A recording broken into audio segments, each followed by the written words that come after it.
Kriminal aləmdə atasının yoluyla gedən oğullar azdır.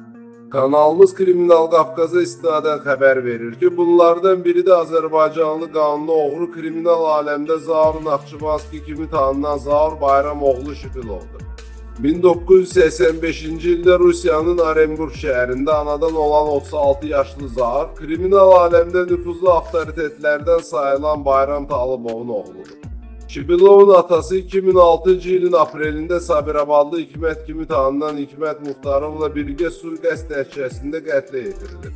Zaur Naxçıvanski Rövşən Lənkəranskinin xaçoğlu kimi də tanınır. Belə ki, Şipilovun atası sui-qəsdə məruz qalanda 21 yaşı olan Zaur, həmin dövrdə Rövşən Lənkəranski tərəfindən himayə edilib. Rövşən Zaurun yetişməsində atasının yolunu getməsində böyük rol oynayıb. Zauru taclandıran da məhz Rövşən Caniyev olub. Bu 2013-cü ildə Türkiyədə keçirilən Sotkada baş verib. 27 yaşında qanuni oğru adını alan Zaur Şipilov, Zaur Naxçıvanski kimi tanınmağa başlayır.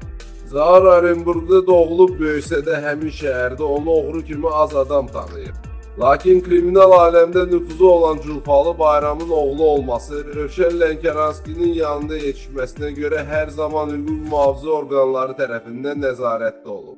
Son həbsinə gəlincə Zaur Şipilov 2015-ci ilin oktyabr ayında Moskvanın Alayski bazarında olan Çertanovskoy restoranında polis əməkdaşları tərəfindən saxlanılıb.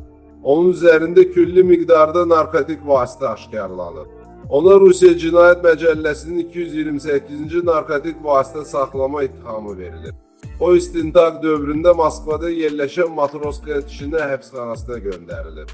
Məhkəmənin hökmü ilə Zaur Naxçıvanski 3 il müddətinə azadlıqdan məhrum edilib.